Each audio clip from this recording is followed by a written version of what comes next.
Have you ever met someone and just instantly clicked? Or maybe the opposite. Well, we all make these snap judgments. And you know what? Those first few seconds can pretty much set the stage for everything that follows. So today, we're going to dive in and unlock the secrets to making a truly great first impression every single time. So, here's what we're going to cover. First, we'll get into decoding all those silent signals you're sending with your body language. Then, we'll talk about what to actually say to break the ice. After that, we'll look at a really high-stakes situation, a job interview. And, to wrap it all up, we'll put together your very own first impression toolkit. All right, first up, body language. Long before you even say hello, you're already communicating a lot. So let's explore these unspoken signals because they really are the foundation of any first impression you make. You know that feeling when you meet someone and you just get a good vibe from them? What is that exactly? What specific signals are our brains picking up on that make us feel so comfortable with a total stranger? Let's break it down. Well, a lot of the time, it really just boils down to two incredibly simple but super powerful things: a real, genuine smile and direct eye contact. It's kind of universal, right? These signals basically tell people, hey, I'm friendly, I'm open, and a lot of us use them on purpose to build that quick connection. On the flip side, some signals can just instantly put up a wall. I mean, think about crossed arms. Whether you mean to or not, it can make you look closed off, maybe a little defensive, and just not very approachable. It's like the classic example of closed body language, which is the exact opposite of what we're going for. But, let's be real for a second. What if you're just having a bad day? We all have them. It's so important to remember that even the friendliest person in the world might be worried about something, and that feeling inside is definitely going to show on the outside. But here's the good news. You can actually take control of this. Here's a great little trick. Right before you walk into a room, just pause for a second. Think of something that genuinely makes you laugh, like a funny memory or a joke.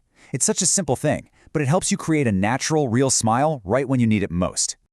Okay, so your body language is on point. You've got the warm smile, you're making great eye contact, but now what? Now you actually have to talk. So what on earth do you say after hello?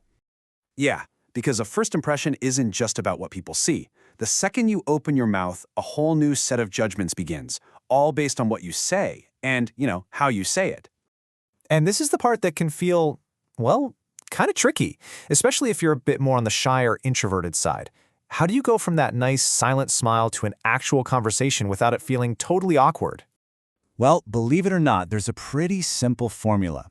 You could start with a safe topic, like the weather. But an even better way is to use a visual clue. Just notice something. Maybe they're wearing a cool band t-shirt or have an interesting pin, and ask a simple question about it. It shows you're paying attention and that you're actually interested in them. Okay, now let's shift gears and talk about a situation where a first impression could literally change your life. The job interview. The pressure is on, right? Every little thing feels like it matters. And think about it. Most interviews don't just jump into the deep end. They start with a bit of chit-chat, right? Did you find us okay? Or how's your day been? Now, this is meant to help you relax.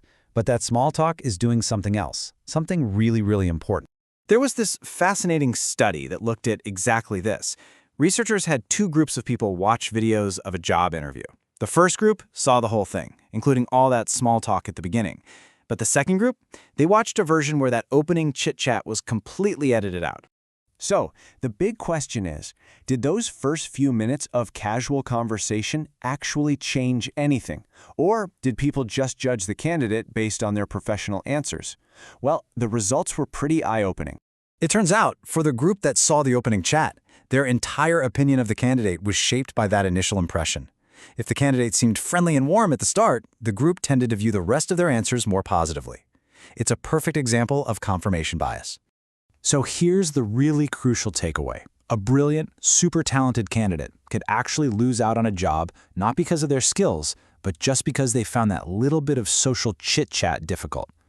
It really shows that your ability to connect with someone can be just as important as your resume. Okay, we have definitely covered a lot of ground. So let's pull all of this together into a simple, practical toolkit that you can literally start using today. Honestly, it all comes down to 4 key things. First, that warm, genuine smile. Second, friendly and direct eye contact. Third, standing with a confident, open posture. And finally, just have 1 or 2 simple conversation starters in your back pocket, ready to go. If you can master these 4, you'll be all set. So now that we know all the tricks for making a great first impression, let's just end with a bigger question. Should we really be putting so much weight on this stuff? I mean, is it actually fair to judge someone this way?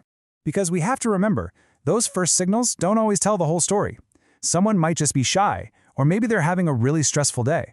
So while it's a super valuable skill to know how to make a good first impression, maybe the even bigger lesson is to always be willing to give other people a second one.